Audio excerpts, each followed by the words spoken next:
Hi guys, hope you're well. And if you've been watching the channel, you know that the wife got me the Tudor Black Bay 41 as a Christmas present surprise on Christmas Day. And when I talk about this watch, it's probably my second least most expensive watch. But because of the sentimental value that's attached to it already, I find myself wearing it for an entire week and 4 days non-stop. Now, that's not really a record in most people's books, is it? But it's a record in mine. And I started to question myself, could I be a one watch man? Could I shorten the collection? So I've totaled up what my collection is worth according to Chrono24, and it is a whopping £31,000.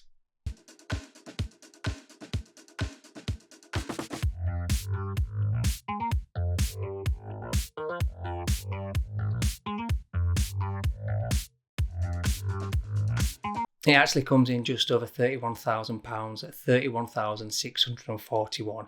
Now that's according to Chrono24 if I sold it with them.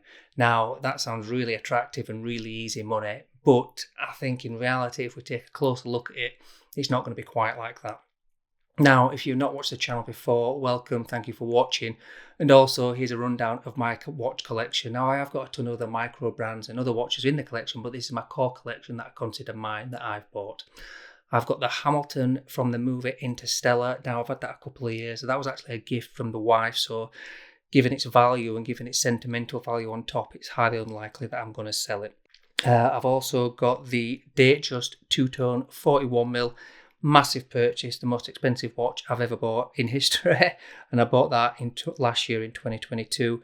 Also, I've got the Oyster Perpetual Great Dial, which is a cracking little watch. It's also discontinued now, which is quite exciting. I've got the classic Omega Seamaster White Dial. I bought that on bracelet, but it comes with it goes well with other Zealand rubber straps or aftermarket straps. Bit of a strap monster, that's why I like it. And then I've got the massively underrated Omega Globemaster.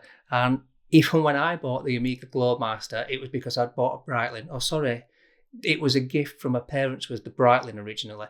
Had a fault with the Breitling, took it in New Year's Day to get it repaired, and what have you got in store to swap it out with? They had this Omega Globemaster on the leather bracelet, on the leather strap, not the bracelet, for £3,700.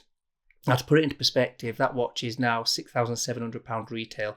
So I think I found myself a bit of a bargain in that one. So this is my core collection, and at retail, you're looking at over £32,000, £32,300 in today's retail market. Now, I've added in the fact that the Oyster Perpetual is discontinued, so I've put that at what it was when it was discontinued, which is £4,700. Again, to put that in perspective, I paid £6,400, I think, last year. So they're definitely edging above what they were at retail. So my problem is that since I've got the Tudor, I do want to narrow the collection down. It's always a bit of a stress trying to pick out what watch to wear in the morning because there's so many options, so many different occasions. And most people in the normal world, they just put on a watch and go about the normal day. And I think I want to be a little bit more normal in my watch selection and my lifestyle. So if I'm slimming down the collection, I've got the Tudor, which is staying. More than likely, the Hamilton is going to stay, and I'm on the fence about the Globemaster. There's a few reasons behind that, which I won't go into, but it could be on the chopping block. So it adds two options. So I've got two Omegas, two Rolexes, and there's a ton of options that I want to bring into the collection. But if I sold 4 or 3, I'd want to bring in 1 or 2 more. So I'd have a core collection of 3 or 4. I don't think I'd want any more. But here's where the problem lies. So my estimation for my watches are a little bit different. Now, what I'm going off here is that I've done my own research. I'm not an expert by any stretch of the imagination, but I've looked on Chrono24, I've looked on other watch sites, I've looked on eBay, and actually what I think I could sell my watches for are probably, even my Rolexes, are actually less than what I paid for them last year. So let's go through it in a little bit more detail. So we'll start off with the Hamilton. It's £900 retail. Chrono24 saying £490 you'd get. I personally reckon, a 3 or 4 year old watch of that nature, I might be lucky to get £300 on eBay.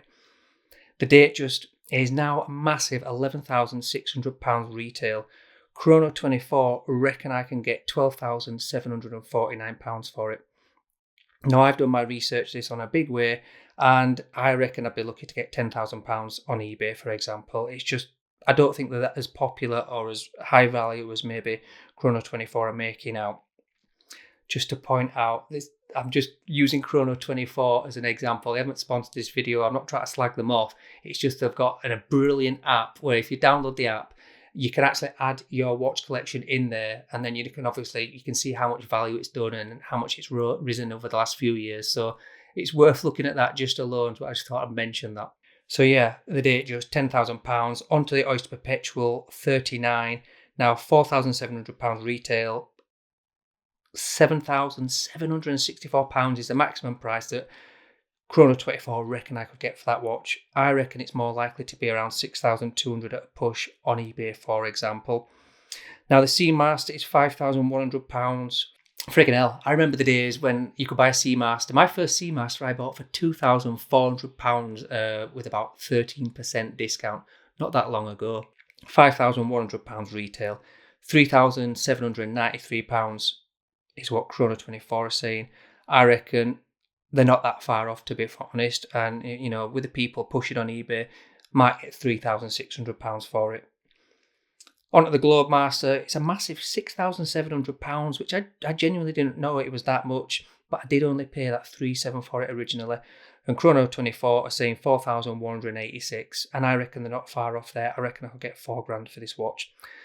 Just to throw it in there, obviously I'm not going to sell it. The Tudor's gone up £300 in the last week. The New Year's Day price increase from Tudor, £3,300. And Chrono 24 are saying it's only going to be worth £2,659. Bit like a new car. You drive it out of the showroom and you're fucked instantly, basically. So I reckon, yeah, around £2,500 I would get for that watch. So I make that £26,650. So it's a big difference from the £31,664. And in reality, who knows what I could get for these watches? I just have to get in there, sell them and see what I can get. But there's loads of sharks out there. There's loads of people that are going to want to lowball me. So I've got to play my cards right. I've got to make sure that I definitely want to sell these watches. I don't want any buyer's regret. That would be horrendous because I've pined for all these watches for a long time, to be honest. So to sell them in haste because the wife bought me a watch 10 days ago, I need to sit down, I need to think about it. What would I bring into the collection? The GP Lorato is big on my list. If I sold something like a £10,000 Datejust, I'd have to replace it with something like that. So I wouldn't feel like I'm, you know, downgrading it or relegating myself to a lesser watch. So I'd need to have something equal, a little bit horology. I think that'd be a good idea. I do like the Zenith Defy. I think that's a really good looking watch. And they're almost, I don't know which one I like best out of those two, to be honest. I probably prefer the Zenith, but I know it's the lesser watch than the Datejust and a lesser watch than the Lorato. So that plays on my mind a little bit. A classic, the Omega Speedmaster. But does anybody need 3 Omegas in the collection? Maybe, who knows? So a lot of questions to ask myself, a lot of ideas rolling around my head, but I do need to taper this 5-6 watch collection. I say 5 because the Hamilton is a hell of a lot less than the rest of the watches we're talking about.